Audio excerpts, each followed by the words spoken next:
ரொம்பவும் அடிபட்டு அல்லல் பட்டுக்கிட்டு இருக்கிற ஒருத்தர் வந்தார். மனசு ரொம்பவும் நொந்து போய் பேசினார். இந்த உலகத்துல மனுஷனா பிறந்ததை விட மாடா பிறந்திருக்கலாம் சார் அப்படின்னார். திடீர்னு வந்து என்கிட்ட இப்படி சொன்னா அதுக்கு நான் என்னங்க பண்ண முடியும் அப்படின்னேன். உங்ககிட்ட வரணும்னு தோணுச்சு, அதனால வந்தேன் அப்படின்னார். சரிங்க, இப்படி ஒரு யோசனை வந்ததுக்கு என்ன காரணம் அப்படின்னு சொல்லி அவர்கிட்ட கேட்டேன். அதுக்கு அவர் சொன்னார், என் பையனுக்கு வேலை தேடுறேன் கிடைக்கல, பொண்ணுக்கு மாப்பிள்ளை தேடுறேன் கிடைக்கல, வீடு கட்டுறதுக்கு கடன் கேட்கறேன் கிடைக்கல, மாடா பிறந்திருந்தா இது மாதிரி கவலையெல்லாம் கிடையாதுல்ல, பேசாம வைக்கோலை தின்னுக்கிட்ட அசை போட்டுக்கிட்டே கடந்து விடலாமே அப்படின்னாரு அலட்சியமா. அதுக்கப்புறம் தான் அவர் சொன்ன கருத்தை நானும் கொஞ்சம் அசை போட ஆரம்பிச்சேன் மனசுக்குள்ள. இப்போ இயற்கையை பொறுத்த வரைக்கும் அது நாம எல்லாரும் மகிழ்ச்சியா வாழணும் அப்படின்னு தான் விரும்புது. விலங்குகள், பறவைகள், தாவரங்கள், அப்புறம் மற்ற உயிரினங்கள் எல்லாமும் நல்லபடியா இருக்கணும் அப்படிங்கிறது தான் இயற்கையோட விருப்பம். அதுல ஒன்றும் சந்தேகம் இல்லை. இயற்கையோட அமைப்பை கொஞ்சம் கவனிச்சு பார்த்தா அதை நாம நல்லா புரிஞ்சுக்கலாம். இருந்தாலும் இந்த ஆள் சொன்னதை கேட்ட பிறகுதான் ஒரு முக்கியமான வேறுபாடு புரிஞ்சுது. அதாவது இந்த உலகத்துல உள்ள முக்கியமான பிரச்சனைகள் 6. அந்த 6 பிரச்சனைகளும் ஆடு மாடுகளுக்கு கிடையாது, மரம் செடி கொடிகளுக்கு கிடையாது. ஆனா மனுஷன் அந்த 6 பிரச்சனைகளையும் சந்திக்க வேண்டியிருக்கு. சரி, அந்த 6 பிரச்சனைகள் என்னென்ன தெரியுமா? முதல்ல இந்த ஆடு மாடுலாம் நமக்குன்னு சொந்தமா ஒரு வீடு இல்லையே அப்படின்னு கவலைப்பட்டுக்கிட்டு இருக்கிறது இல்ல. ஆனா மனிதனுக்கு வீடு தேவைப்படுது. இது ஒரு வித்தியாசம். இப்ப 2வது பிரச்சனை என்னன்னா ஆடை பிரச்சனை. ஒரு கோழியோ சேவலோ நாம போட்டுக்கிறதுக்கு ஒரு சட்டை இல்லையே அப்படின்னு கவலைப்படுறது இல்ல. ஆனா மனுஷனுக்கு அந்த கவலை உண்டு. சரி, இப்ப 3வது என்னன்னு பார்த்தா கல்வி பிரச்சனை. ஒரு பசுமாடு கவலையோட நின்றுகிட்டு இருக்கு அப்படின்னு வச்சுக்குவோம். நீங்க அதுகிட்ட போய், ஏன் பசுமாடை கவலையோட நின்றுகிட்டு இருக்கிற அப்படின்னு கேட்குறீங்க. என் கண்ணுக்குட்டிக்கு எல்கேஜியில் இடம் கிடைக்கல, டொனேஷன் கொடுக்கறதுக்கு கையில் பணமும் கிடையாது, சிபாரிசுக்கு யாரை பிடிக்கிறதுன்னு தெரியல, இப்படியா சொல்லிக்கிட்டு இருக்கோம். அதுக்கு அந்த கவலையெல்லாம் கிடையாது. ஆனால் மனிதனுக்கு அந்த கவலை உண்டு. 4வது என்னன்னு பார்த்தீங்கன்னா வேலை வாய்ப்பு பிரச்சனை.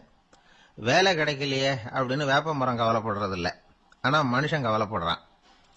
5வது என்னன்னு பார்த்தா கல்யாண பிரச்சனை. எரும மாடு பசுமாடு எல்லாம் பொண்ணுக்கு மாப்பிள்ளை தேடிக்கிட்டாலே இது பேப்பர்ல மணமகன் தேவை அப்படின்னு விளம்பரமா கொடுக்குது, அதெல்லாம் கிடையாது.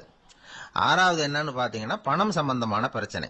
ஆடு மாடுலாம் பணத்தை சேமிக்கணும்னோ ஏதாவது நிதி நிறுவனத்துல முதலீடு பண்ணணும்னோ நினைச்சுக்கிட்டு இருக்கிறது இல்ல.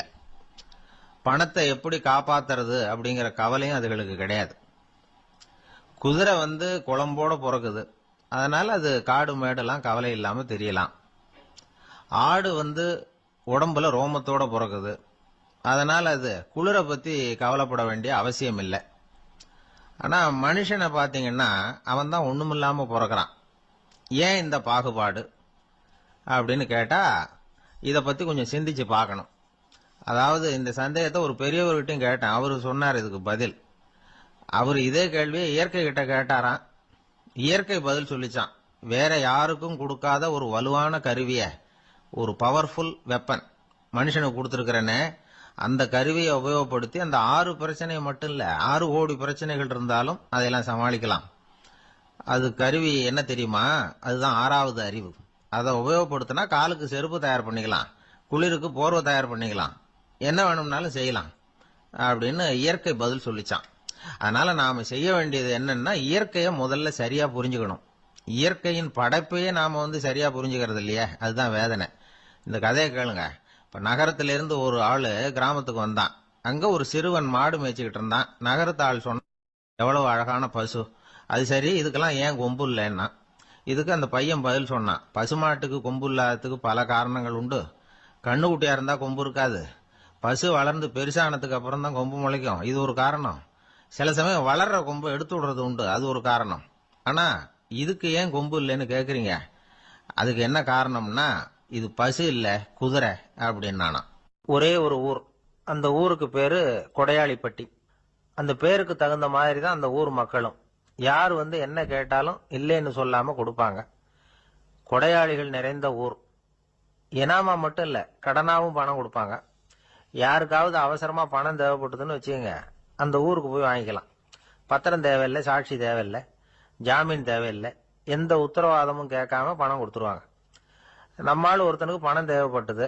சொந்த பந்தம்லாம் கேட்டு பார்த்தா யாரும் கொடுக்குற வழியா தெரியல. எல்லாரும் அவங்கவுங்க சௌரியத்தை பார்க்கறவங்க, அடுத்தவங்க சௌரியத்தை பத்தி கவலைப்படாதவங்க. இவன் எல்லாரையும் கேட்டு பார்த்துட்டு சோர்ந்து போய் உக்காந்துட்டான். அந்த நேரம் தான் கொடையாளிப்பட்டியை பத்தி கேள்விப்பட்டான். அப்படி ஒரு ஊர் இருக்கிறது தெரிஞ்சதும் அந்த ஊருக்கு வழி கேட்டுக்கிட்டு ஒரு நாள் புறப்பட்டு போனான். வயல்காட்டு வழியா போக வேண்டியிருந்தது. மெதுவா நடந்து ஊர் எல்லைக்கு வந்துட்டான். 2 பக்கமும் விவசாய வேலைகள் மும்முரமா நடந்துகிட்டு இருக்குது. ஏறு உழுதுகிட்டு இருக்கிறாங்க. அப்ப அங்க ஒரு ஆளை பாம்பு கடிச்சுட்டுது. பக்கத்துல வேலை செஞ்சுக்கிட்டு இருந்தவங்க ஓடி வந்தாங்க. அவசரமா செய்ய வேண்டிய முதல் உதவியெல்லாம் செஞ்சு பார்த்தாங்க. பலன் இல்லை. அந்த ஆள் செத்து போட்டான். அவன் செத்து விட்டான்னு தெரிஞ்சதும் அவனை தூக்கி வரப்பு மேல போட்டுட்டு எல்லாரும் அவங்கவுங்க வேலையை கவனிக்க ஆரம்பிச்சிட்டாங்க. அங்க ஒரு ஆளு இவனை பார்த்து சொன்னான், ஐயா, நீங்க போற வழியில இவன் சொந்தக்காரன் இவனுக்கு சோறு கொண்டுகிட்டு வருவான். இவன் இங்க செத்துட்டான்னு அவன்கிட்ட சொல்லிவிடுங்க அப்படின்னா. இவனுக்கு ரொம்ப ஆச்சரியம். என்னடா இது, பாம்பு கடிச்சுட்டுதுன்னதும் பதறி அடிச்சுக்கிட்டு ஓடி வந்தாங்க, செத்துட்டான்னதும் பேசாம தூக்கி போட்டுட்டு போயிட்டாங்க அப்படின்னு நினைச்சுக்கிட்டே நடந்து போறான். எதிரில் சோறு கொண்டுகிட்டு ஒரு ஆள் வந்தான். இவன் விவரத்தை சொன்னான். அங்க உங்க சொந்தக்காரன் பாம்பு கடிச்சு செத்து போட்டான் அப்படின்னா. அவன் கொஞ்ச நேரம் அமைதியா நின்னான். அதுக்கப்புறமா அங்கேயே வரப்புல உட்காந்து கொண்டுகிட்டு வந்த சோத்தை தானே சாப்பிட்டு முடிச்சான். பேசாம எழுந்திரிச்சு திரும்பி போயிட்டான். கொஞ்சம் கூட பதறல, அழல. இப்படியும் ஒரு ஊரா அப்படின்னு நினைச்சு ஆச்சரியப்பட்டுக்கிட்டே இவன் ஊருக்குள்ள போனான். ஒரு பெரிய மனுஷனை பார்த்து பணம் கேட்டான். அவரும் இவனோட பேரையும் ஊரையும் மட்டும் விசாரிச்சுக்கிட்டு தேவையான பணத்தை கொடுத்துட்டார். பணத்தை வாங்கிட்ட பிறகு தன்னுடைய மனசை அரிச்சுக்கிட்டு இருந்த அந்த விஷயத்தை பத்தி கேட்டான். ஐயா, வழியில ஒருத்தன் செத்துட்டான், அவனை அப்படியே தூக்கி வரப்புல போட்டுட்டு எல்லாரும் வயல்வெளி வேலைகளை பார்த்துக்கிட்டு இருக்கிறாங்களே அப்படின்னா. இதுக்கு அந்த பெரியவர் சொன்னார், ஆமா, அப்படித்தான் செய்வோம். வேலை முடிஞ்சு வீட்டுக்கு திரும்புறப்போ அவனை தூக்கிட்டு வந்து அடக்கம் பண்ணிடுவோம் அப்படின்னார். ரொம்ப ஆச்சரியமா இருக்கு அப்படின்னா. ஏன் உங்க ஊர்ல யாராவது செத்துட்டா என்ன பண்ணுவீங்க அப்படின்னு கேட்டார். என்ன இப்படி கேட்குறீங்க, எங்க ஊர்ல எல்லாம் பணத்தை தூக்க விட மாட்டாங்க, ஒப்பாரி வைப்பாங்க, கட்டி புரண்டு அழுது புலம்பி தீத்துருவாங்க அப்படின்னா. இவன் பெரியவர் பார்த்தார். அவங்கிட்ட கொடுத்த பணத்தை லபக்குன்னு பறிச்சுக்கிட்டார். திருப்பி வாங்கிட்டார். இவன் பதறி போய் நிக்கிறான். அவரு சொன்னார், பணத்தையே விட மாட்டேன்னு கட்டுப்பிடிச்சு அழுதா நான் கொடுத்த பணத்தை மட்டும் எப்படி திருப்பி கொடுக்க போற, போயிட்டு வா அப்படின்னு விரட்டி விட்டாராம். இந்த கதையை நண்பர் ஒருத்தர் சொன்னார். கதை வேடிக்கையா தெரிஞ்சா கூட இதுல கருத்து உண்டு. பணம் பிணம் இது ரெண்டையுமே விடுறதுக்கு அவ்வளவு சுலபமா மனம் வர்றதில்லை. இந்த 2 விஷயங்கள்லேயும் அறிவார்ந்த செயல்பாடு தேவை. ஒரு பேருந்து மரத்துல மோதி விட்டது. எல்லாரும் அடிபட்டு முனைகிட்டு கிடக்குறாங்க. டிரைவர், கண்டக்டர் இவங்களுக்கும் அடி. அவங்களும் ஒரு பக்கம் கிடக்குறாங்க. ஒரு மூலையில கிடக்கிற ஒருத்தன் மெதுவா முக்கி முனகி கண்டக்டர்னு சத்தம் போடுறான். கண்டக்டர் மெதுவா நகர்ந்து அவங்கிட்ட போய் என்னன்னு விசாரிக்கிறார். அவன் ரொம்ப சிரமப்பட்டு வாயை திறந்து ஒரு 15 காசு சில்லற பாக்கி அப்படின்னானா. ஒருத்தர் இருக்கார், நல்ல உத்தியோகத்துல தான் இருக்கிறார். ஆனா எப்ப பார்த்தாலும் முகத்தை வெறுப்பா வச்சிருப்பார். அப்படியே வருவார் போவார். ஏன் சார் இப்படி இருக்கிறீங்க அப்படின்னு விசாரிச்சோம். ஏன்டா இந்த வேலைக்கு வந்தோம்னு இருக்கு சார் அப்படின்னார். உங்க வேலை உங்களுக்கு பிடிக்கலையா அப்படின்னு கேட்டோம். இல்லைன்னார். இப்படிப்பட்டவங்க வெற்றிகரமான வாழ்க்கை வாழ முடியாது. இது நிபுணர்கள் கருத்து. வேலையை நேசிக்க தெரிந்தவர்கள் வெற்றி பெறுவார்கள் அப்படிங்கிறாங்க அவங்க. எந்த துறையா இருந்தாலும் சரி, அந்த துறையில வெற்றிகரமா இருக்கிறவங்கள விசாரிச்சு பாருங்க. எனக்கு என்னுடைய வேலை ரொம்ப பிடிக்கும் அப்படின்னு சொல்றவங்களா தான் இருப்பாங்க. அப்படி இருந்தாதான் அது வெற்றிகரமா இருக்க முடியுது அவங்களால. ஒருத்தனுக்கு பிடித்தமான பொழுதுபோக்கே அவனுடைய தொழிலா இருந்துட்டுதுன்னா அவனை மாதிரி கொடுத்து வச்சவன் வேற யாரும் இல்லை அப்படிங்கிறார் பெர்னாட் ஷா. ஒரு தடவை மன்னர் ஹுமாயூன் உயிரை தண்ணீர் முண்டு ஊற்றுகிற தொழிலாளி ஒருத்தர் காப்பாத்தினாராம் அந்த ஹுமாயூன் உயிரை. உடனே மன்னர் கேட்டிருக்கார், உனக்கு என்ன வேணும்னாலும் கேளு தரேன், உயர் பதவி வேணுமா அப்படின்னு கேட்டாராம். மன்னா, மக்களின் தாகம் தீர்க்கக்கூடிய இந்த பணியை விட உயர்ந்தது உண்டா அப்படின்னாராம் அந்த தொழிலாளி. அவரால் அவருடைய வேலையை நேசிக்க முடிஞ்சுது. அதனால மகிழ்ச்சியா இருக்க முடிஞ்சுது. நாமெல்லாம் அப்படி இல்லை. வேலை கிடைக்கிற வரைக்கும் கிடைச்சா போதும் அப்படின்னு இருக்கோம். கிடைச்சதுக்கு அப்புறம் ஏன்டா இந்த வேலைக்கு வந்தோம்னு ரொம்பவும் அழுத்துக்குவோம். சரி, நாம் இருக்கிற இடத்துல நாம் வெற்றிகரமா இருக்க வழி உண்டா அப்படின்னா உண்டுன்னு சொல்றாங்க. அதாவது மன இயல் நிபுணர்கள் இருக்கிறாங்க இல்லையா, அவங்க அதுக்கு முக்கியமாக 6 வழிகள் சொல்கிறாங்க. நீங்கள் ஒரு அலுவலகத்தில் வேலை பார்க்குறவரா அப்படின்னா இதை கேளுங்க. அதாவது உங்கள் மேலதிகாரி எதிர்பார்ப்புக்கு தகுந்த மாதிரி உங்கள் வேலை இருக்குதா? அப்படி இல்லைன்னா முதல்ல உங்கள் வேலையின் தரம் உயரணும். உங்களுக்கு மேலே கீழே வேலை பார்க்குற பணியாளர்கள்கிட்ட நல்ல விதமாக பழகுறீங்களா? அந்த உறவு முறையில் ஏதாவது குறை இருந்தால் அதை கண்டுபிடிச்சி சரி பண்ணுங்க. நம்பிக்கைக்கு உரியவர் அப்படின்னு நீங்கள் பேர் எடுக்கணும். நீங்கள் எடுக்கிற முடிவு நல்ல முடிவாக தான் இருக்கும் அப்படின்னு அடுத்தவங்க சொல்லணும். உங்கள் தோற்றத்துக்கு முக்கியத்துவம் கொடுங்க. இது மனம் உடல் ரெண்டும் சம்மந்தப்பட்டது. அதனால் மனசையும் ஆரோக்கியமாக வச்சுருக்கணும், உடம்பையும் ஆரோக்கியமாக வச்சுருக்கணும். உங்களுடைய நிர்வாகம் செயல்படுற விதத்தை நல்லா புரிஞ்சு வச்சுக்கணும். உங்களுடைய நிர்வாகம் இப்போ ஒரு காரியம் செய்யுதுன்னு வச்சுங்க, ஏன் அப்படி செய்யுது, எதுக்காக அப்படி செய்யுது, அதனுடைய குறிக்கோள் என்ன, அது நீடிக்கிறதுக்கு காரணம் என்ன, இதையெல்லாம் தெரிஞ்சுக்கணும். சிரிப்புக்கு வஞ்சகம் பண்ணக்கூடாது. நல்லா சிரிக்கணும், அப்போ தான் அது திரும்ப கிடைக்கும். கடந்த கால தோல்வியை பற்றி கவலைப்படக்கூடாது. முதலாளி விருப்பம் தெரிஞ்சு நடந்துக்கிறது நல்லது தான். அதுக்காக காக்கா பிடிக்கணுங்கிற அவசியம் இல்லை. உங்களுக்கு ஒரு பொறுப்பான வேலை கிடைக்குது, உடனே சத்தம் குழப்பம் அப்படின்னு சூழ்நிலையை இறுக்கமாக ஆக்கிடக்கூடாது.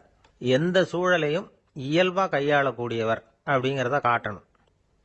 இதெல்லாம் உங்கள் துறையில் நீங்கள் வெற்றி பெற நிபுணர்கள் சொல்கிற யோசனைகள். இவ்வளவு விவரமும் சொல்லிவிட்டு ஒருத்தரை பார்த்து கேட்டோம், இப்போ சொல்லுங்க, நீங்கள் செய்கிற வேலை உங்களுக்கு பிடிச்சிருக்குதா அப்படின்னோம். ரொம்ப ரொம்ப பிடிச்சிருக்குது அப்படின்னார். சரி, என்ன செஞ்சிட்டு இருக்கிறீங்க அப்படின்னு கேட்டோம். சும்மா தான் இருக்கிறேன் அப்படின்னார். ஒரு ஊரில் ஒரு மன்னர் இருந்தார். புத்தி கூர்மை உள்ள ஒரு மன்னர். பொதுவாக மன்னர்களுக்கு சந்தேகம் வந்தால் சபையில் உள்ள சான்றோர்கள்கிட்ட கேட்டு தெரிஞ்சுக்கிறது தானே வழக்கம். ஆனால் இங்கே அப்படி இல்லை. மற்றவங்களுக்கு சந்தேகம் வந்தால் மன்னர்கிட்ட கேட்டு தெரிஞ்சுக்குவாங்க. அது மாதிரி கேட்டு தெரிஞ்சுக்கிறதுக்காக ஒரு பெரியவர் ஒரு நாள் வந்தார். அவர் கையில் 3 பொம்மைகள் வச்சிருந்தார். 3 ஒரே மாதிரி பொம்மைகள், கொஞ்சம் கூட வித்தியாசம் தெரியல.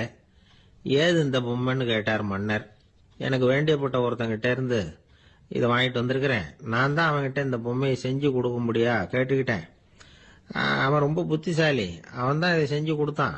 ஆனால் அதில் ஒரு சிக்கல் அப்படின்னார். என்ன பிரச்சனைன்னு கேட்டிருக்காரு இவர். நான் அவன்கிட்ட கேட்டது 3 விதமான பொம்மைகளாக இருக்கணும்னு கேட்டேன். அவன் என்னடான்னா 3 ஒரே மாதிரியாக செஞ்சு கொடுத்துட்டான் அப்படின்னார். அவங்கிட்டே கேட்கறது தானே அப்படின்னு இருக்காரு இவர். கேட்டேன், அவன் என்ன சொல்றான்னா, இது 3 ஒரே மாதிரி பொம்மை கிடையாது, 3 விதம், ஒன்றுக்கு ஒன்று வித்தியாசம் இருக்குது. இந்த 3 பொம்மையும் 3 விதமான நண்பர்களுக்கு உதாரணங்கள் அப்படின்னு சொல்றான். எனக்கு ஒன்றும் புரியல, அதுதான் உங்ககிட்ட வந்தேன் அப்படின்னார். சரி, அந்த பொம்மைகளை இப்படி கொடுங்க அப்படின்னு வாங்கினார் மன்னர். எடுத்துக்கிட்டு உள்ள போனார். கொஞ்ச நேரம் கழிச்சு வெளியில வந்தார். அதுக்கப்புறம் சொன்னார், இதை பாருப்பா, அவன் சொன்னது சரிதான், 3 விதம் தான். இது இருக்குதே முதல் பொம்மை, இது உத்தமமான நண்பனுக்கு உதாரணம். இந்த 2வது பொம்மை இது மத்தியமமான நண்பனுக்கு உதாரணம். அந்த 3வது பொம்மை இருக்குதே அது மோசமான நண்பனுக்கு உதாரணம். இதை செஞ்சவன் உண்மையிலேயே பெரிய அறிவாளி தான் அப்படின்னாராம். வந்தவருக்கு ஒன்றும் புரியல. பார்த்தா ஒன்றும் வித்தியாசம் தெரியலையே அப்படின்னு அவன் குழம்பி போய் நிற்கிறான். இப்போ அந்த மன்னர் விளக்கம் கொடுக்குறார். அந்த 3 பொம்மையையும் எடுத்து முன்னாடி வச்சார். ஒரு மெல்லிய கம்பியை கையில் எடுத்தார். அந்த முதல் பொம்மை காதில் விட்டார். கொஞ்ச தூரம் உள்ள போய் அப்படியே நின்றுட்டுது அந்த கம்பி. அப்புறம் 2வது பொம்மை காதில் அந்த கம்பியை விட்டார். அந்த கம்பி என்னாச்சுன்னா அப்படியே அது வாய் வழியா வெளில வந்தது. 3வது பொம்மை காதில் கம்பியை செலுத்தினார். அது நேரா இன்னொரு காது வழியா வெளியில வந்தது. இப்ப இந்த முதல் வகை இருக்குதே, அது மாதிரியான நண்பர்கள் எப்படி தெரியுமா? நம்ம கஷ்டத்தை அவங்க கிட்ட சொன்னா பேசாம கேட்டுக்குவாங்க. வெளியில அதை யாருகிட்டையும் சொல்லிட்டு இருக்க மாட்டாங்க. வெளியில தெரியாம நமக்கு உதவி பண்ணுவாங்க. செஞ்சுட்டு அதை நான் தான் செஞ்சேன்னு சொல்லிட்டு இருக்க மாட்டாங்க. அதுதான் கம்பி ஒரு காது வழியா போய் உள்ளேயே நின்னுட்டுது. 2வது பொம்மையில கம்பி என்னாச்சு, ஒரு காது வழியா போய் வாய் வழியா வெளியில வருது. இது மாதிரியான நண்பர்கள் கிட்ட நாம கஷ்டத்தை சொன்னா அதை அவங்க 4 பேர்கிட்ட போய் சொல்லி நமக்காக உதவி கேட்பாங்க. நமக்குன்னு கேட்டு வாங்கி அதை நம்ம கிட்ட கொண்டுட்டு கொடுப்பாங்க. இவங்க மத்தியமமான நண்பர்கள். 3வது பொம்மையில ஒரு காது வழியா செலுத்துற கம்பி இன்னொரு காது வழியா வெளியில வந்துருது. இது மாதிரியான நண்பர்கள் கிட்ட நம்ம கஷ்டத்தை சொன்னா அவங்க காது கொடுத்து கேட்கறது மாதிரி நடிப்பாங்க. அப்படியே இன்னொரு காது வழியா அதை வெளில விட்டுருவாங்க. அதை பத்தி கவலைப்பட மாட்டாங்க. இதுதான் இந்த பொம்மைகளுக்குள்ள இருக்கிற வித்தியாசம் அப்படின்னு விளக்கம் கொடுத்தாராம் மன்னர். படிக்கிற பிள்ளைங்கள்லயும் இது மாதிரி 3 வகை உண்டு. சில பேர் காதால வாங்கி மனசுல வச்சுக்குவான். சில பேர் காதால வாங்கி பேனாவால எழுதி விடுவான். சில பேர் ஒரு காதால வாங்கி இன்னொரு காதால வெளியில விட்டுருவான். ஒரு பையன் வகுப்புல ஆசிரியர் பாடம் நடத்தும் பொழுது தலையை வேகமா ஆட்டி ஆட்டி கேட்பானான். ஏன்டா இப்படி தலையை இப்படி ஆட்டுற அப்படின்னு கேட்டிருக்கான் பக்கத்துல இருந்தவன். தலையை ஆட்டினா தாண்டா ஒரு காது வழியா உள்ள போறது இன்னொரு காது வழியா வெளியில வேகமா வெளில போகும் அப்படின்னானா அந்த பையன். நமக்கு முன்னாடி நமக்கு வேண்டிய ஒருத்தர் ஒரு கிளாஸ்ல நமக்கு பழச்சாறு கொண்டாந்து வைக்கிறாருன்னு வச்சுங்க. உடனே நாம என்ன பண்ணுவோம்? எடுத்து கிடுகிடுன்னு சாப்பிட்ருவோம் அடுத்தவங்க யாரும் வர்றதுக்குள்ள. அதை விட்டுட்டு அதை கொண்டாந்து வச்சவர்கிட்டயே அதோட விலை என்ன அப்படி இப்படின்னு நான் கேட்டுக்கிட்டு இருப்போம். நாம கேட்க மாட்டோம். ஆனா காந்திஜி அப்படி கேட்டாராம். எப்ப தெரியுமா? 1935. அந்த வருஷம் மே மாசத்துல ஒரு நாள் காந்திஜி டெல்லியில இருக்கிறார். அப்ப அவருக்கு 2 டம்ளர் மாம்பழச்சாறு கொண்டாந்து கொடுக்குறாங்க. அதை வாங்குறார். இதோட விலை என்ன அப்படின்னு கேட்டார் காந்திஜி. யாருகிட்ட கேட்டாருன்னா மனுபென் காந்தி கிட்ட கேட்கிறார். அவங்க தான் கொண்டாந்து கொடுக்குறாங்க. காந்திஜிக்கு உதவி செய்யறதுக்காக அவர் கூடவே இருந்தவங்க அவங்க கிட்ட தான் கேட்கிறார். காந்திஜி சும்மா வேடிக்கைக்காக இப்படி கேட்கிறாருன்னு நினைச்சுட்டாங்க அந்த அம்மா. அதுவும் இல்லாம அதோட விலையை கேட்டா காந்திஜி நிச்சயமா அதை சாப்பிட மாட்டார் அப்படிங்கிற பயம் வேற. அதனால அந்த அம்மா பதில் எதுவும் சொல்லாம கம்முன்னு இருந்துட்டாங்க. கொஞ்ச நேரம் ஆச்சு. அந்த பழச்சாறு வச்ச இடத்துல அப்படியே இருக்குது. வச்ச இடத்துல வச்சபடியே இருக்கு. காந்திஜி அதை சாப்பிடவே இல்லை. மனுபென் காந்தி பார்த்தாங்க. மெதுவா காந்திஜி கிட்ட போய் அதை சாப்பிடுங்களேன் அப்படின்னாங்க. பழச்சாறு விலை என்னன்னு கேட்டேன். அதுக்கு பதில் இல்லை. அது முதல் தப்பு. பதிலை எதிர்பார்த்திருந்தும் அதை பத்தி விசாரிக்கல. அது 2வது தப்பு. இப்படி 2 தப்புகளை பண்ணிவிட்டு என்கிட்ட வந்து இதை சாப்பிடுங்கன்னு சொன்னா அது எப்படி அப்படின்னு கேட்டாராம் காந்திஜி. மனுபென் காந்தி என்ன சொல்றதுன்னு தெரியாம திகைச்சு போய் நின்றுகிட்டு இருந்தாங்க. காந்திஜி தொடர்ந்து சொன்னாராம். இப்ப என் முன்னாடி வச்சிருக்கிற இந்த பழச்சாறு விலை சுமாரா ஒரு ₹1/2 இருக்கும். அது அந்த காலத்து மதிப்பு. இந்த பழச்சாறு இல்லாம கூட என்னால இருக்க முடியும். ஆனா அவசியமான பொருள்களை வாங்கறதுக்கு கூட சக்தி இல்லாத மக்கள் இந்த நாட்டுல நிறைய பேர் இருக்கிறாங்க. அப்படி இருக்கிறப்போ எனக்கு என்னத்துக்கு இந்த விலை உயர்ந்த பானம்? இதை இப்போ நான் சாப்பிட்டா என் உடம்பு வேணும்னா ஆரோக்கியமாகலாம். ஆனா என் மனசு அமைதி அடையாது. எனக்கு என்னுடைய உடல் ஆரோக்கியத்தை விட மன ஆரோக்கியம் தான் முக்கியம். அதனால இதை நான் சாப்பிட மாட்டேன், எடுத்துட்டு போயிடு அப்படின்னாராம். அந்த சமயத்துல ஒரு அகதி பொண்ணு 2 குழந்தைகளோட காந்திஜியை பார்க்கறதுக்காக வந்தது. வணக்கம் சொல்லிச்சு. காந்திஜி உடனே தனக்கு முன்னாடி இருந்த பழச்சாற்றை எடுத்து அந்த பொண்ணுகிட்டையும் குழந்தைகள்கிட்டையும் கொடுத்து சாப்பிட சொன்னார். அவங்க அதை வாங்கி ரொம்ப சந்தோஷத்தோட சாப்பிட்டாங்களாம். அதை பார்த்த காந்திஜி முகத்துல ஒரு புன்னகை, ஒரு பரவசம், ஒரு திருப்தி. அவர் மனசு நிறைஞ்சி இருந்தது. அப்போ அவர் சொன்னாராம், ஆண்டவன் எனக்கு எப்பவும் சரியான சமயத்துல கை கொடுப்பாருங்கிறது அதுக்கு இதுதான் அத்தாட்சி. நான் ஒரு இக்கட்டான சூழ்நிலையில இருக்கிறப்ப கூட கடவுளின் கருணையால அந்த சூழ்நிலை என்னை பாதிக்கல. என் கூட இவ்வளவு நாள் பழகியும் கூட இங்க இருக்கிறவங்க எனக்கு அதிக விலையுள்ள பழரசத்தை கொடுத்தாங்க. ஆனா சரியான நேரத்துல அதை சாப்பிட வேண்டியவங்களை என்கிட்ட அனுப்பி வச்சு என்ன சந்தோஷப்படுத்தினார் கடவுள். அவருக்கு நன்றி அப்படின்னாராம் மகாத்மா காந்தி. உடல் ஆரோக்கியத்தை விட மன ஆரோக்கியம் தான் எனக்கு முக்கியம்னு சொன்னார் பாருங்க. அதை நாம எல்லாரும் மனப்பூர்வமா இன்னைக்கு சிந்திச்சு பார்க்கணும். இந்த காலத்துல எல்லாரும் அப்படியா நினைக்கிறாங்க? எனக்கு தெரிஞ்ச ஒருத்தர் இருந்தார். தினமும் காலையில ஒரு காபி சாப்பிட உட்கார்ற நேரத்துல பக்கத்து வீட்டுக்காரர் வந்து சேருவார் கரெக்டா. உடனே அவரும் தனக்குன்னு வந்திருக்கிற காப்பியை எடுத்து மனப்பூர்வமா பக்கத்து வீட்டுக்காரர்கிட்ட கொடுத்துருவார். அதுக்கப்புறம் அவருக்காக வேற காப்பி போட்டு கொண்டாந்து கொடுத்தாலும் வேண்டான்னு சொல்லிடுவார். ஆண்டவனா பார்த்து சரியான நேரத்துல அவரை எங்க வீட்டுக்கு தினமும் அனுப்பி வைக்கிறார் அப்படிம்பார். ஏன் அப்படி சொல்றீங்க அப்படின்னு கேட்டோம் ஒரு நாள். அதுக்கு அவர் சொல்றார், எனக்கு என்னோட உடல் ஆரோக்கியம்தான் முக்கியம். இத கடவுள் புரிஞ்சுக்கிட்டு எங்க வீட்டு காப்பியை சாப்பிடுறதுக்கு தினமும் அடுத்த வீட்டுக்காரனை அனுப்பி வைக்கிறார் அப்படின்னார். ஒரு ஊர்ல ஒரு ஆள் இருந்தான். நிறைய பணம் சேர்த்தான். அவனுக்கு சம்பாதிக்க தெரியுமே தவிர செலவு பண்ண தெரியாது. மகா கஞ்சன். காசை கையில எடுக்கவே மாட்டான். எடுத்தா செலவு செய்ய வேண்டியிருக்குமே. அதனால இப்படியே அவன் காலத்தை ஓட்டி விட்டான். வயசாயிட்டது. அவனுடைய மனைவி ஒரு நாள் கேட்டாங்க, இவ்வளவு நாளா நீங்க என்ன எங்கேயுமே அழைச்சிட்டு போனதில்லை, இப்போவாவது அழைச்சிட்டு போகக்கூடாதா அப்படின்னாங்க. எங்க போகணும் சொல்லுன்னா, காசிக்கு போகணும், கங்கையில குளிக்கணும்னாங்க. இவன் பார்த்தான், இதுக்கு ஏன் அவ்வளவு தூரம் செலவு பண்ணிட்டு போகணும், நம்ம ஊர் ஆத்துலயே குளிக்கலாமே, இதுவும் புண்ணிய நதி தான், இங்க குளிச்சா அங்க குளிச்ச பலன் கிடைச்சிரும் அப்படின்னா. சரின்னு 2 பேரும் ஆத்தங்கரைக்கு போனாங்க. அன்னைக்கு ஏதோ விசேஷம், நிறைய கூட்டம், நிறைய பேர் குளிச்சுக்கிட்டு இருக்கிறாங்க. கரையில சில புரோகிதர்கள் நின்றுகிட்டு இருக்கிறாங்க.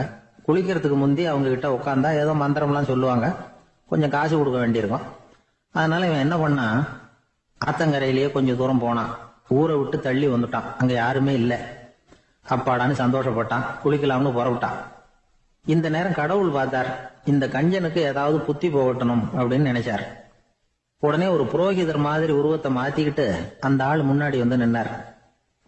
அவனுக்கு அதிர்ச்சி, இங்க யாருமே இருக்க மாட்டாங்கன்னு நினைச்சா இங்கேயுமே ஒரு ஆள் வந்துட்டாரு, என்ன பண்றதுன்னு யோசனை பண்ணான். புரோகிதர் உருவத்தில் இருந்த கடவுள் சொன்னார், இதை பாருங்க, இன்னைக்கு விசேஷ நாள், நீராடுறதுக்கு முன்னாடி சுயகல்பம் பண்ணிக்கிறது ரொம்ப நல்லது அப்படின்னார். என்கிட்ட பணம் எதுவும் இல்லையேன்னா. பரவாயில்ல, அப்புறமா கொடுங்க, வாங்கிக்கிறேன். ஆனா ஒண்ணு, எவ்வளவு கொடுப்பீங்கிறத மட்டும் இப்பவே சொல்லி கொடுங்க அப்படின்னார். இவன் ரொம்ப யோசனை பண்ணான், ஒரு 10 பைசா தரேன் அப்படின்னா. சரின்னு ஒத்துக்கிட்டு எல்லா கிரியைகளையும் அவர் செஞ்சார். அதுக்கப்புறம் கணவனும் மனைவியும் ஆத்துல குளிச்சாங்க. அவர் போயிட்டார். கொஞ்ச நாள் கழிச்சு அவன் வீட்டுக்கு வந்தார், கடனை வசூல் பண்றதுக்கு. வாசல்ல நின்றுகிட்டு இருந்த அவன் மனைவி இவரை பார்த்ததும் தயங்க ஆரம்பிச்சாங்க. அந்த அம்மா கிட்ட விஷயத்த சொன்னார். அந்த அம்மா ஓடி போய் உள்ள இருக்கிற தன்னுடைய கணவர்கிட்ட சொன்னாங்க. அவன் யோசனை பண்ணான், இப்ப வெளியில போனா அவனுக்கு 10 காசு கொடுக்க வேண்டியிருக்கும், அதனால எனக்கு காய்ச்சல்னு அந்த ஆளுகிட்ட சொல்லிவிடு, இன்னொரு சந்தர்ப்பத்துல என்ன வந்து பார்க்க சொல்லு அப்படின்னா. அந்த அம்மா போய் சொன்னாங்க. அப்படிங்களா, அப்படின்னா அவரை நான் உடனே போய் பார்க்கணுமே அப்படின்னு உள்ள நுழைய ஆரம்பிச்சார். அவங்க மறுபடியும் இருங்க தான் வரேன்னு சொல்லிவிட்டு உள்ள ஓடி விஷயத்த சொன்னாங்க. இது எதுடா வம்பா போச்சு அப்படின்னு பார்த்தான். மனைவியை கிட்டத்துல கூப்பிட்டான், இதோ பாரு, ஜன்னி கண்டு நான் இறந்து போயிட்டதா சொல்லிவிடு அப்படின்னா சொன்னாங்க. புரோகிதர் பார்த்தார். அப்படின்னா ஒரு வழியா இருந்து அவருடைய இறுதி சடங்குகளை நானே முடிச்சுட்டு போயிடுறேன் அப்படின்னார். உள்ள இருந்தவன் யோசனை பண்ணான், அந்த ஆள் என்ன விட மாட்டான் போல இருக்கு, அதனால ஒரு சவப்பெட்டியில என்னை வச்சு தூக்கிக்கிட்டு மயானத்துக்கு போங்க, பாத்துக்கலாம் அப்படின்னா. புரோகிதரை விடுற மாதிரி இல்ல, கூடவே நடந்து போயிட்டு இருக்கிறார். அங்க இறக்கி சடங்குகளை முடிச்சுட்டு தீ வைக்கிற நேரம் பொட்டிக்குள்ள இருந்த நம்ம ஆளு அலறி அடிச்சுட்டு வெளியில ஓடி வந்தான். புரோகிதர் உருவத்தில் இருந்த கடவுள் சிரிச்சார், தன்னுடைய சுய உருவத்தை காட்டினார். அதுக்கப்புறம் அவனை கூப்பிட்டு, இத பாருப்பா, ஏன் இப்படி அல்லாடுற, ஏதாவது வர வேணும்னா கேள் தரேன் அப்படின்னார். அவன் யோசனை பண்ணான், பகவானே, ஒரே ஒரு வரம் தான் உங்ககிட்ட கேட்கணும்னா. என்ன வேணும் கேளுன்னார். அந்த 10 பைசா தட்சணையை தள்ளுபடி பண்ணா போதும் அப்படின்னா. கடவுளும் சரின்னு சொல்லிட்டு போயிட்டார். இப்படி ஒரு கதையை சுவாமி சிவானந்தர் சொல்லியிருக்கிறார். செல்வந்தர்கள் பல பேர் இப்படித்தான் இருக்கிறாங்க, தாங்களும் அனுபவிக்க மாட்டாங்க, அடுத்தவங்களுக்கும் கொடுக்க மாட்டாங்க. இது மாதிரியான கஞ்சர்களுக்கு இந்த உலகம் இல்லை, அந்த உலகம் இல்லைங்கிறார் அவர். இந்த கதையில கடவுள் கடன் வசூலுக்கு வந்தது மாதிரி நம்ம ஊர் ஆள் ஒருத்தன் இன்னொருத்தர்கிட்ட 10 பைசா கடன் கொடுத்துட்டான். திருப்பி வாங்கறதுக்கு நடையா நடக்கிறான். கடைசியா கேட்டான், நீ எப்பதான் கடனை திருப்பி தரப்போற, அதை முடிவா சொல்லுன்னா. வர்ற வியாழக்கிழமை கண்டிப்பா கொடுத்துருவேன் அப்படின்னானா அவன். அன்னைக்கு நான் ஊர்ல இருக்க மாட்டேனே அப்படின்னானா இவன். அதனால என்ன, நானும் தான் அன்னைக்கு ஊர்ல இருக்க மாட்டேன் அப்படின்னா. ஒரு ஊர்ல ஒருத்தர் இருந்தார், ரொம்ப நல்லவர், யாருக்காவது ஏதாவது கொடுத்துக்கிட்டே இருப்பார், கொடையாளி. தினமும் யாராவது ஒருத்தருக்கு ஏதாவது கொடுக்கலன்னா அவருக்கு தூக்கம் வராது, அப்படி ஒரு பழக்கம். அது மட்டும் இல்ல, அவர் கொடுக்கறது அடுத்தவங்களுக்கு தெரியாது, அவ்வளவு ரகசியமா அதை கொடுப்பார். வலது கை கொடுக்கறது இடது கைக்கு தெரியக்கூடாதுன்னு சொல்லுவாங்கல்ல, அது மாதிரி அவர். ஒரு நாள் ராத்திரி அவர் ஏற்கனவே தயாரா கட்டி வச்சிருந்த பணம் முடிச்ச கையில எடுத்துக்கிட்டு வீட்டை விட்டு வெளியில வந்தார். தெருவில் இறங்கி நடந்தார். இன்னைக்கு யாருக்கு தர்மம் செய்யறது அப்படின்னு யோசனை பண்ணிட்டு இருட்டுல நடந்து வந்துகிட்டு இருக்கிறார். யாரோ ஒருத்தர் எதிரில் வர்றது மாதிரி தெரிஞ்சுது. உடனே அவர் கிட்ட போனார். தன்கிட்ட இருந்த பணம் முடிச்சு அவசரமா அவர் கையில திணிச்சுட்டு திரும்பி வந்துட்டார். அப்பாடா, ஒரு வழியா யாருக்கும் தெரியாம இன்னைக்கு தர்மம் பண்ணியாச்சு அப்படிங்கிற மகிழ்ச்சி, மன நிறைவு அவர் முகத்துல. நிம்மதியா தூங்கினார். அப்புறம் எழுந்திரிச்சார். மறுநாள் காலையில ஊரு பூரா ஒரே பேச்சு. என்ன பேச்சுன்னா, நேற்று ராத்திரி ஒரு திருடன் கையில யாரோ பணத்தை கொடுத்துட்டு போயிருக்கிறாங்க அப்படின்னு எல்லாரும் பேசிக்கிட்டு இருக்கிறாங்க. இதை கேள்விப்பட்டதும் அந்த பெரியவருக்கு ரொம்ப வருத்தமா போச்சு. அடடா, போயும் போயும் ஒரு திருடனுக்கா உதவி பண்ணியிருக்கிறோம், பிரயோஜனம் இல்லாம போட்டுதே அப்படின்னு நினைச்சார். சரி, இன்னைக்கும் யாருக்காவது உதவி பண்ணணும் அப்படின்னு முடிவு பண்ணினார். ராத்திரி நேரம் வந்தது. இவர் வழக்கம் போல தெருவில் இறங்கி நடந்தார். கையில பணம் முடிச்சு. எதிரில் ஒரு பெண் உருவம் மங்கலா தெரிஞ்சது. இவர் உடனே அந்த பெண் கிட்ட பணத்தை கொடுத்துட்டு திருப்தியா திரும்பி வந்துட்டார். மறுநாள் காலையில ஊர் பூரா என்ன பேசிக்கிட்டாங்க தெரியுமா? நேற்று ராத்திரி நெறி தவறி நடக்கிற ஒரு பெண்ணின் கையில யாரோ பணத்தை வச்சுட்டு போயிருக்கிறாங்க அப்படின்னு எல்லாரும் பேசிக்கிறாங்க. அடடா, இன்னைக்கும் தவறுதலா நடந்து போச்சு அப்படின்னு ஒரு வருத்தப்பட்டார்.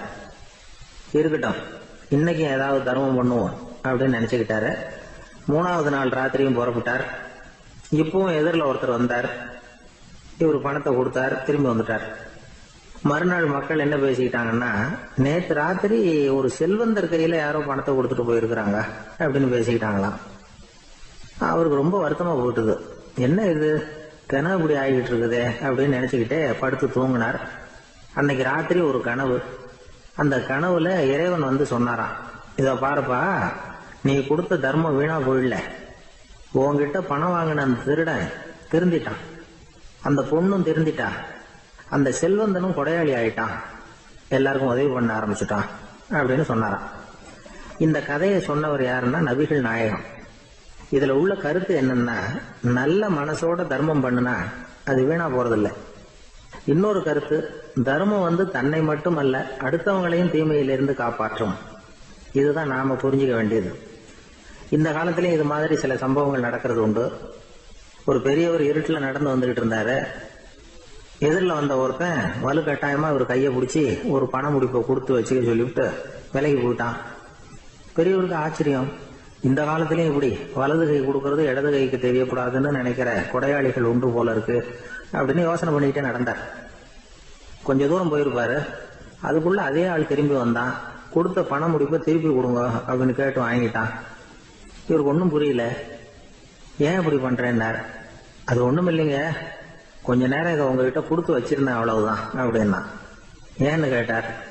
என்னை பின்னாடி போலீஸ் தேடிக்கிட்டு வந்துகிட்டு இருக்குது, அதுதான் அப்படி பண்ணேன், இப்போ போயிட்டுது, இனிமே ஒன்றும் பயம் இல்லை அப்படின்னு சொல்லிவிட்டு அவன் பாட்டுக்கு நடந்து போறான். ராமகிருஷ்ணர் வாழ்ந்த காலத்துல நடந்த ஒரு நிகழ்ச்சி இது. அப்போ ஒரு ஓவியர் இருந்தாராம். அவருக்கு ஒரு ஆசை, ராமகிருஷ்ணர் படத்தை வரையணும், அதை அவர்கிட்டயே கொண்டுட்டு போய் காட்டி அபிப்பிராயம் கேட்கணும். இதுதான் அந்த ஓவியரின் ஆசை. உடனே ராமகிருஷ்ணர் படத்தை வரைஞ்சி முடிச்சார். அதை எடுத்துக்கிட்டு போனார். இவர் போன சமயம் அங்க ராமகிருஷ்ணர் சீடர்களோட உட்கார்ந்துருக்கிறார். விவேகானந்தர் அங்க இருக்கிறார். இந்த ஓவியர் கொண்டுகிட்டு போய் தான் வரைந்த ஓவியத்தை அவர்கிட்ட காட்டினார். ராமகிருஷ்ண பரமஹம்சரின் ஓவியத்தை ராமகிருஷ்ணர்கிட்டயே காட்டுறார். ராமகிருஷ்ணர் என்ன பண்ணார் தெரியுமா? அந்த படத்தை பார்த்தார். உடனே அது காலை தொட்டார். குருதேவருடைய இந்த செயல் சீடர்களுக்கு ரொம்ப வியப்பை உண்டு பண்ணிச்சு. சில பேர் மனசுக்குள்ளேயே ரொம்ப குழம்பி போக ஆரம்பிச்சுட்டாங்க, என்ன இப்படி பண்றாருன்னு. என்ன இது, இது அவரோட படம், அவரே அவரோட படத்தின் காலை தொடுறார் அப்படின்னு யோசிச்சாங்க. சில பேர் ஒன்றும் புரியாம ஒருத்தர் பார்த்து சிரிச்சுக்கிட்டாங்க. அந்த இடத்துல சீடர்கள் மட்டும் இல்ல, சீடர் அல்லாத பல பேர் இருந்தாங்க. தன்னுடைய காலை தானே தொடர இவருடைய செயல் பற்றி என்ன நினைக்கிறது அப்படின்னு அவங்களும் குழம்பி போய் நிக்கிறாங்க. அந்த படத்தை வரைஞ்சி அவர்கிட்ட காட்டின அந்த ஓவியருக்கும் அதிர்ச்சி. இருந்தாலும் அவர் சீடர் கிடையாது. அதனால கொஞ்சம் துணிச்சலை வர வச்சுக்கிட்டு கேட்டார், என்னங்க இது, என்னால என்னுடைய கண்களையே நம்ப முடியல, இது உங்க சொந்த உருவப்படம், நீங்க உங்க சொந்த கால்களையே தொடறீங்க, இது எங்களுக்கு கொஞ்சம் சங்கடமா இருக்குதே அப்படின்னார். ராமகிருஷ்ணரின் கண்கள்ல ஆனந்த கண்ணீர் வழிஞ்சுதான். அவர் சொன்னாராம், இது என்னோட படம்ங்கிறது எனக்கு தெரியும், ஆனா இது என்னோட படம்ங்கிறதுனால நான் இதோட காலை தொடல, நீ என்னுடைய சமாதி நிலைய இந்த படத்துல படம் பிடிச்சு காட்டியிருக்கிற, அதனால அதோட காலை தொடறேன். சமாதி நிலையில யார் இருந்தாலும், அது என்னுடைய படமா இருந்தாலும் சரி அல்லது வேற யாருடைய படமா இருந்தாலும் சரி, படம் யாருதுங்கிறது முக்கியம் இல்லை. இதுல எது முக்கியம்னா அது தன்னை உணர்ந்த ஒரு உணர்நிலையின் படம். அப்படி இருக்கிறப்போ அதோட காலை நான் தொடணும். அதுக்கு நீங்க எல்லாரும் ஏன் சங்கடப்படுறீங்கன்னு எனக்கு தெரியல அப்படின்னாராம். இப்பதான் அங்க இருந்து சீடர்களுக்கும் மற்றவங்களுக்கும் விவரம் புரிஞ்சுதான். இதுக்கு முன்னாடி யாரும் செய்யாததை இவர் செஞ்சிருக்கிறார், ஆனா அவருடைய காரணம் ரொம்ப நியாயமானது அப்படிங்கறத உணர்ந்தாங்களாம். இதுவரைக்கும் ஆன்மீகத்துல சமாதி நிலை, அதாவது தன்னை உணர்ந்த நிலை பற்றி புரிஞ்சுக்கிட்டோம். இல்லறத்துல ஏற்படக்கூடிய சமாதி நிலை பற்றி உங்களுக்கு தெரியுமா? ஒரு அம்மா டாக்டர் கிட்ட வந்து சொன்னாங்களாம், டாக்டர், என் வீட்டுக்காரருக்கு உடம்புல ஏதோ கோளாறுன்னு நினைக்கிறேன். நான் எவ்வளவு நேரம் பேசினாலும் காதுல விழாதது மாதிரி உட்கார்ந்துருக்கிறார் அப்படின்னு ஆகலாம். அதுக்கு அந்த டாக்டர் சொன்னாராம், அம்மா, அது உடம்பு கோளாறு இல்லை, அது ஒரு பெரிய திறமை. ஒரு நாள் ஒரு 10-15 பள்ளிக்கூடத்து பிள்ளைங்க தேடிட்டு வந்தாங்க. உங்களை பார்த்துட்டு தான் போகணும், அதுக்காக தான் வந்திருக்கோம்னாங்க. என்ன விஷயம்னு கேட்டோம். நாங்கள்லாம் கூடி ஒரு முடிவு பண்ணியிருக்கிறோம், அதை உங்ககிட்ட சொல்லணும் அப்படின்னாங்க. அதுவும் ஒரு வாண்டு பையன் அதை சொன்னான். என்ன முடிவு அது அப்படின்னு கேட்டோம் ரொம்ப ஆர்வமாக. அதை இப்போ சொல்ல மாட்டோம், எங்களுக்கு பிடிக்கிற மாதிரி ஏதாவது ஒரு தகவல் சொன்னால் அதுக்கப்புறம் நாங்கள் அதை சொல்கிறோம் அப்படின்னா அந்த வாண்டு பையன். சரி, சின்ன பையன்கிட்ட இன்னைக்கு வசமாக மாட்டிக்கிட்டோம் அப்படின்னு நினச்சிக்கிட்டு அவங்களுக்கு தகுந்த மாதிரி ஒரு கதை சொல்ல ஆரம்பித்தோம். அது என்ன கதைன்னா, ஒரு பெரிய காடு, அதில் பலவிதமான மிருகங்கள். அந்த காட்டுக்கு ஒரு சிங்கம் தான் ராஜா. எப்பவும் காட்டுக்கு அது தானே ராஜா. ஒரு பெரிய யானைக்கு இது பொறுக்கலை. என்ன இது, எப்போ பார்த்தாலும் இங்கே சிங்கத்துக்கே ராஜா பதவி கிடைக்குது, நான்லாம் எவ்வளவு பலசாலியாக இருக்கிறேன், அப்படி இருந்தும் எனக்கு அந்த பதவி கிடைக்கலையே அப்படின்னு தனக்குள்ளே பொறுமிக்கிட்டே இருந்தது. ராஜா பதவியை நினச்சி ரொம்ப ஏக்கம், அதுக்கு பதவி மோகம். இந்த சமயம் பார்த்து ஒரு குள்ள நரி கூட்டம் அதை தேடிட்டு வந்தது. ஐயா பெரியவங்களே, நீங்கள் இந்த காட்டுக்கு ராஜாவாக இருக்க ஆசைப்படுறீங்க, அதில் ஒன்றும் தப்பு இல்லை. ஆனால் அதுக்கு முன்னாடி நீங்கள் எங்கள் கூட்டத்துக்கு கொஞ்ச நாள் தலைவராக இருங்க, அதாவது ராஜாவாக இருங்களேன், உங்களுக்கும் ஒரு ட்ரைனிங் கிடைச்சது மாதிரி இருக்கும் அப்படின்னு சொல்லியிருக்குது இந்த கூட்டம், குள்ள நெறி கூட்டம். இதை கேட்ட உடனே யானைக்கு ரொம்ப சந்தோஷம் தாங்கலை. அதுதான் எப்போன்னு பதவிக்காக காத்துக்கிட்டு இருக்குதே. இருந்தாலும் கொஞ்சம் பிகுவோட, சரி நீங்கள்லாம் இவ்வளோ தூரம் என்ன தேடிட்டு வந்து கேட்கறதுனால மறுக்க முடியல அப்படின்னு ரொம்ப ஏதோ அவளுக்கு சிரமப்பட்டு ஒத்துக்கிறது மாதிரி ஒத்துக்கிட்டது. ஏதோ உங்கள் ஆசைக்கு கட்டுப்படுறேன், கொஞ்ச நாள் உங்கள் கூட்டத்துக்கு ராஜாவாக இருக்கிறதுக்கு சம்மதிக்கிறேன் அப்படின்னுது. உடனே அந்த யானை வந்து ராஜ நட போட ஆரம்பிச்சிட்டுது. யானை வந்து சாதாரணமாக நடந்தாவே எப்படி இருக்குங்கிறது நமக்கு தெரியும். அதுவே ராஜ நடந்தால் எப்படி இருக்கும் கற்பனை பண்ணி பாருங்க. யானை முன்னாடி கம்பீரமாக போய்கிட்டு இருக்குது, தலைவர் இல்லையா, அதனால குள்ள நரிகள்லாம் ரொம்ப அடக்கமாக அது பின்னாடி அணிவகுத்து போயிட்டு இருக்குது. ராஜா வாழ்க, மன்னர் வாழ்க அப்படின்னு கோஷம் வேற. யானைக்கு தலைகால் புரியல, அவ்வளவு சந்தோஷம்.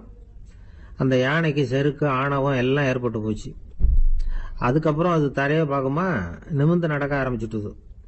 தரையை பார்க்கறதே இல்லை. அப்படி போயிட்டு இருக்கிறப்போ ஒரு சதுப்பு நிலத்தில் திடீர்னு காலை வச்சுட்டுது. அவ்வளவுதான், கால் உள்ளே போட்டுது. இன்னொரு காலை எடுத்து வச்சுது, அதுவும் உள்ளே போட்டுது. அந்த 2 காலையும் எடுக்கிறதுக்காக அடுத்த 2 காலையும் அழுத்திச்சு, அதுவும் உள்ளே போக ஆரம்பிச்சுட்டுது. இப்போ 4 காலம் வசமாக சேத்துல அழுந்தி போச்சு, எடுக்க முடியல. குள்ள நரிகள்லாம் அதை சுற்றி சுற்றி வந்தது. சிலது சுற்றி நின்று டான்ஸ் ஆட ஆரம்பிச்சுட்டுது யானையை பார்த்துட்டு. இதை யானை பார்த்தது. என்ன இது, தலைவர் நான் தவிச்சுக்கிட்டு இருக்கிறேன், தொண்டர்கள்லாம் சுற்றி நின்று வேடிக்கை பார்த்துக்கிட்டு இருக்கிறீங்க, டான்ஸ் ஆடுறீங்க அப்படின்னு கேட்டுதான். தொண்டர்களே, தலைவர் நான் தவிச்சுக்கிட்டு இருக்கிறது உங்களுக்கு தெரியலையா? இப்போ உடனே உங்கள் தலைவரை காப்பாற்ற வேண்டியது உங்கள் கடமை இல்லையா அப்படின்னு கத்துச்சான் அந்த யானை. குள்ள நரிகளில் ஒன்று முன்னாடி வந்து நின்று அந்த யானையை பார்த்து தான், தலைவரே, எங்களுக்கு ரொம்ப நாளாக ஒரு ஆசை, அந்த ஆசையை நிறைவேற்றிக்கிறதுக்காக தான் உங்களை எங்கள் தலைவராக ஏற்றுக்கிறோம்னு சொன்னோம் அப்படின்னு தான். என்ன ஆசைன்னு கேட்டிருக்கு யானை. யானை கறி சாப்பிட்டு பார்க்கணுங்கிறது எங்களுக்கு ரொம்ப நாளாக ஆசை, அது இன்னைக்கு தான் நிறைவேற போகுது அப்படின்னு தான் அந்த நரி. இதை கேட்ட உடனே அந்த யானை அப்படியே மூர்ச்சி ஆயிட்டு தான். நரிகள்லாம் அது மேலே ஏறி குதற ஆரம்பிச்சுட்டு தான். பதவி மேலே இருந்த பேராசை அந்த பலசாலியான யானையையே மாட்டி விட்டுட்டுது பார்த்தீங்களா அப்படின்னு சொல்லி முடித்தோம் இந்த கதையை அந்த சின்ன பிள்ளைங்க கிட்ட. சரிங்க, இப்போ நாங்கள் உங்களை தேடி வந்த விஷயம் என்னங்கிறத சொல்லவா அப்படின்னா ஒரு வாண்டு பையன்.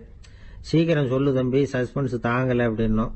அவன் மெதுவா எங்களை பார்த்து சொல்கிறான், எங்களுக்கு கொஞ்ச நாள் நீங்கள் தலைவராக இருந்தால் தேவலை அப்படின்னு. ஒரு அம்மா, அவங்களுக்கு 35 வயசு இருக்கும், குடும்பத்தில் எந்த கஷ்டமும் இல்லை. இருந்தாலும் காரணம் இல்லாமல் பிள்ளைங்க பேரில் கோவப்படுறது, எரிஞ்சு விழுறது அவங்க வழக்கம். பிள்ளைங்க அழும், உடனே அவங்க மனசும் சங்கடப்படும். இன்னொரு அம்மா, நல்ல வேலையில் இருக்கிறவங்க, வாரத்துக்கு ஒரு தடவையாவது தலைவலி வந்துடும். இவங்களுக்கெல்லாம் உடம்புல எந்த கோளாறும் இல்லை, மனசு மட்டும் சரியாக இருக்காது, தூக்க மாத்திரை கையில் வச்சுருப்பாங்க. 30-35 வயசுடைய பெண்களுக்கு சர்வசாதாரணமாக காணப்படுகிற மனக்கோளாறு இது. இதுக்கு பேர் மனவாட்டம், டிப்ரெஷன், மனமடிவு அப்படின்னு சொல்லலாம். இந்த நோய்க்கு அறிகுறி என்ன தெரியுமா?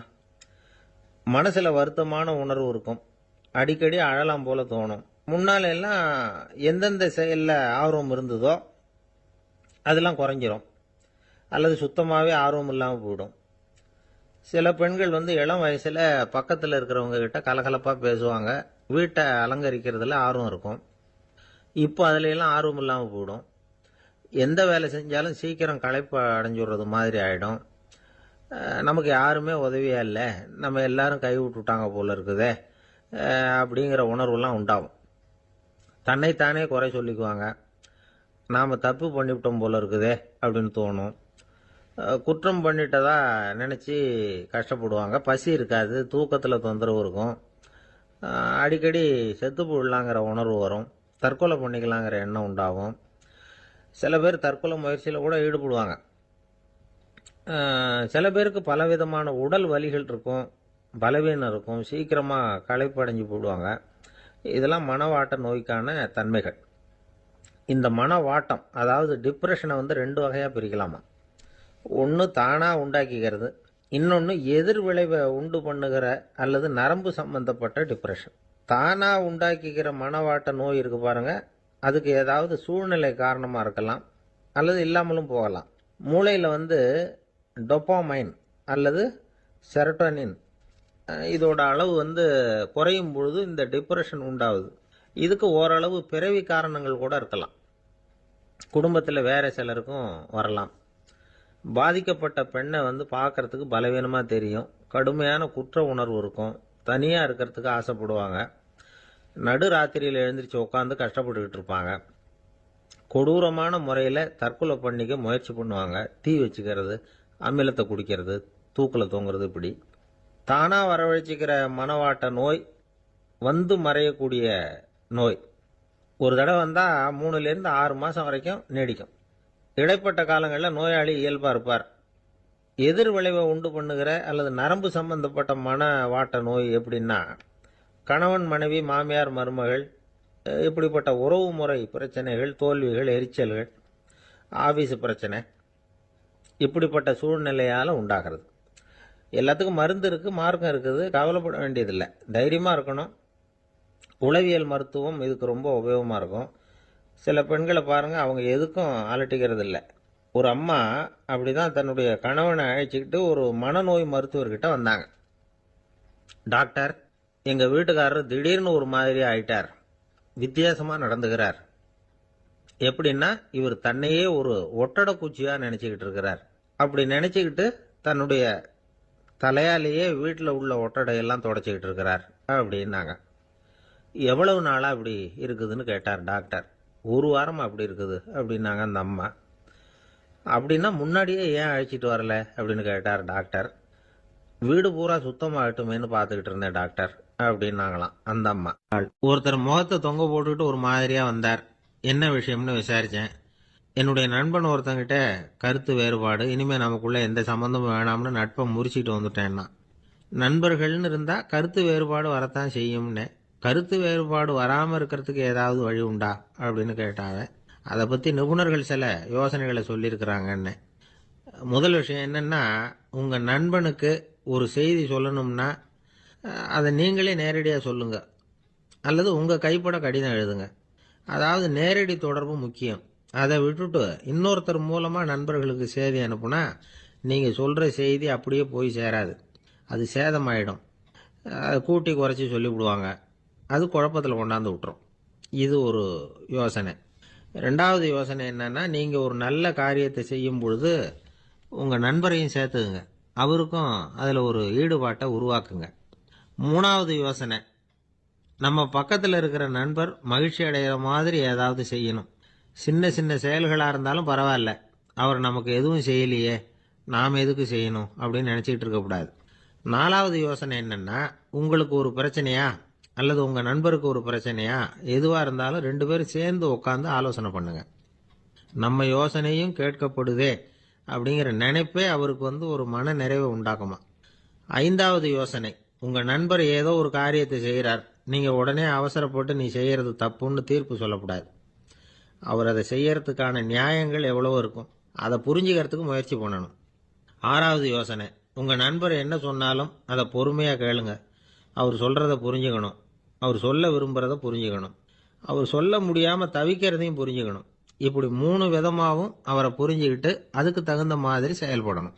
7வது யோசனை என்னன்னா, உங்கள் நண்பர் உங்ககிட்ட வந்து ஏதோ ஒரு கருத்தை சொல்கிறார், அது உங்களுக்கு பிடிக்கல. அதுக்காக உடனே நீ சொல்கிறது சரியில்லை, நான் ஒத்துக்க மாட்டேன் அப்படின்லாம் மறுத்துக்கிட்டு இருக்கக்கூடாது. அவர் சொல்கிறத கேட்கணும், பொறுமையாக சிந்திக்கணும், அதுக்கப்புறம் பதில் சொல்லணும். இப்படிலாம் நடந்துக்கிட்டால் நண்பர்களுக்குள்ள கருத்து வேறுபாடு வர்றதுக்கு வாய்ப்பே இருக்காது அப்படின்னு வல்லுநர்கள் தொகுத்து சொல்லியிருக்கிறாங்க இந்த யோசனைகளை. எனக்கு தெரிஞ்ச சில நண்பர்கள் உண்டு. அவங்களுக்குள்ளேயும் கருத்து வேறுபாடுகள் வராமல் இருக்கிறதுக்கு சில நுட்பங்களை கையாளுறது உண்டு. ஒருத்தர் சொன்னார், அந்த டாக்டர் சின்ன வயசுலேருந்து என் கூட பழகினவர். நாங்கள் 2 பேரும் இணை பிரியாத நண்பர்கள். இருந்தாலும் எனக்கு உடம்பு சரியில்லைன்னா நான் அவர்கிட்ட வைத்தியம் பார்த்துக்க மாட்டேன் அப்படின்னார் ஒருத்தர். ஏன் அப்படின்னு கேட்டேன். எங்கள் நட்பு கெட்டு போடக்கூடாது இல்லையா, அதனால தான் அப்படின்னாரு இவர். ஒரு ஆள் அசையாமல் கிடக்கிறார். அவர் இருக்காரா போயிட்டாராங்கிறத எப்படி முடிவு பண்ணுறோம்? அவர் மூக்குக்கு முன்னாடி புறங்கையை வச்சு பார்க்குறோம், மூச்சு வருதா இல்லையா அப்படிங்கிறத கண்டுபிடிக்கிறதுக்காக. மூச்சுங்கிறது அவ்வளவு முக்கியமான ஒரு விஷயம். சுவாசம் இல்லைன்னா எதுவுமே இல்லை. நம்ம பூமி இருக்க, அது கூட சுவாசிக்குதுங்கிறத சோவியத் விஞ்ஞானிகள் கண்டுபிடிச்சிருக்கிறாங்க. பூமிக்கு மேலே இருக்கிற மண் அடுக்கில் காற்றில் உள்ள ஆக்சிஜன் ஆக்சிகரணம் அடையுது அப்படின்னு தான் இதுவரைக்கும் எல்லாரும் நம்பிக்கிட்டு இருந்தாங்க. ஆனால் இப்போ என்ன கண்டுபிடிச்சிருக்கிறாங்கன்னா, அந்த ஆக்சிஜன் பூமிக்குள்ளே 1 கிலோமீட்டர் ஆழம் வரைக்கும் ஊடுருவி போகுதான். பூமிக்குள்ளே 2 பக்கமும் பல கிலோமீட்டர் வரைக்கும் பரவுதான். பூமிக்குள்ளே இருக்கிற நீர்நிலை அடுக்குகள் தான் நுரையீரல் செய்கிற வேலையை செய்யுதான். நம்ம உடம்புல நுரையீரல் இல்லைன்னா ஒன்றும் நடக்காது. ஒரு மரத்தை தலைகீழாக தொங்க போட்டால் எப்படி இருக்கும்? அப்படி யோசிச்சு பாருங்கள். அப்படி தான் இதுவும், நுரையீரலும் அப்படி தான் இருக்கும். வலது பக்கம் ஒன்று, இடது பக்கம் ஒன்று. வலது பக்கம் நுரையீரல் கொஞ்சம் பெருசாக இருக்கும். நுட்பமான நரம்பு குழாய்கள் அதில் இருக்கும். கோடிக்கணக்கான நுண்ணிய குழாய்களை வந்து வச்சுக்கிட்டு தான் அது வேலை செய்யுது. 25 கோடி குழாய்கள் இருக்கும். அதை அப்படியே முழுசாக பிரித்து பரப்புனா ஒரு டென்னிஸ் கோர்ட்டில் பாதி பரப்பளவு இருக்குமா. நுரையீரல் நிறம் வந்து கருஞ்சிவப்பு தான். புகை அதிகமாக உள்ளே போச்சுன்னா அது கருப்பாயிடுது. காற்றுல உள்ள பிராணவாயுவை இது இழுத்து எடுத்துக்கிட்டு ரத்தத்தை சுத்தப்படுத்துகிற முக்கியமான வேலையை இது செய்யுது. அசுத்த காற்றை வெளியில் அனுப்பி வச்சுருது. ஒருத்தர் வேகமாக ஓடி வரார், அவருக்கு மூச்சு இறைக்கும். பயங்கரமாக எதையாவது பார்த்து விடுறார், உடனே மூர்ச்சை ஆகிடுவார். இது மாதிரி சமயங்களில் வேறு எந்த தூண்டுதலும் இல்லாமல் நுரையீரல் தானாகவே இயங்கும். இப்படி ஒரு அவசியம் ஏற்படுறப்போ இயக்கத்தை தூண்டி விடுற முக்கியமான இணைப்பு மூளைக்கு கீழே முதுகு எலும்புக்கு மேற்பகுதியில் இருக்குது. அது உடனே சுவாசத்துக்கு அவசர உதவியை கொடுக்குது. இப்போ ஒருத்தர் பேசாமல் உட்காந்துருக்கார். இந்த சமயத்தில் அவருக்கு 1 பங்கு காற்று தேவைப்படுதுன்னு வச்சுக்கோங்க. அவர் எழுந்திரிச்சு நடக்கும் பொழுது 1.5 மடங்கு தேவைப்படும். ஓடினார்னா 3 மடங்கு தேவைப்படும். படுத்திருக்கிறப்ப 1/2 மடங்கு தான் தேவைப்படும். இதுக்கு நிமிஷத்துக்கு 16 தடவை மூச்சு விட்டாகணும். இப்படி சாதாரணமாக உள்ளே இழுக்கிற காற்று கொஞ்சம்தான் இருந்தாலும் இது மாதிரி 8 மடங்கு காற்றை வந்து உள்ளே இழுத்து வச்சுக்கிற சாமர்த்தியம் நுரையீரலுக்கு இருக்குதான். தண்ணி, நுண்கிருமிகள், ரசாயன பொருள் இப்படி எது உள்ளே போனாலும் நுரையீரல் சமாளிச்சுக்கும். 30 வருஷமாக விடாத புகை பிடிக்கிறவர் தொடர்ந்து உள்ளே அனுப்பி வைக்கிற புகையை கூட சமாளிக்குதுன்னா பார்த்துங்களேன். உள்ளே போகிற புகை நுட்பமான சுவாச முடிச்சுகளை அழிச்சு விடுது. கறி புகை அது மேலே படிஞ்சு உபயோகம் இல்லாமல் பண்ணிவிடுது. ஆனாலும் தேவைக்கு அதிகமாக 8 மடங்கு கூடுதலாக சுவாச முடிச்சுகள் நம்ம உடம்புக்குள்ளே இருக்கிறதுனால சமாளிக்க முடியுது. சமாளிக்க முடியலன்னா சில சமயம் மூச்சு திணறும். அதை ஒரு எச்சரிக்கையாக எடுத்துக்கிட்டு புகை பிடிக்கிற பழக்கத்தை விட்டுடணும். அதுதான் நல்லது. ஆனால் அப்படி யார் விடுறது? இணை பிரியாத 2 நண்பர்கள் இருந்தாங்களாம். 2 பேரும் விடாமல் சிகரெட்டு குடிக்கிறவங்க. அதில் ஒருத்தன் செத்து போட்டான். இன்னொருத்தன் அதுக்கப்புறம் 2 சிகரெட்டாக குடிக்க ஆரம்பித்தானான். ஏன் இப்படி பண்ணுறேன்னு கேட்டிருக்காங்க. நான் ஒரு சிகரெட்டு தான் குடிக்கிறேன், செத்து போன என்னுடைய ஃப்ரெண்டு இருக்கானே செத்து போனவன், அவனுக்காக இன்னொரு சிகரெட்டு குடிக்கிறேன் அப்படின்னு நானா. இது ரொம்ப ஆபத்து, விட்டுடு அப்படின்னு சொல்லியிருக்காங்க. சரின்னு ஒத்துக்கிட்டான். ஆனால் அதுக்கப்புறமும் ஒரு சிகரெட் வீதமாக குடிச்சிக்கிட்டே இருந்தான். சிகரெட்டு பழக்கத்தை நீ இன்னும் விடலையான்னு கேட்டாங்களாம். அந்த பழக்கத்தை நான் எப்போ விட்டுட்டேன், இப்போ நான் குடிக்கிறது என் ஃப்ரெண்டுக்காக அப்படின்னு நானா. இவங்கெல்லாம் எப்படி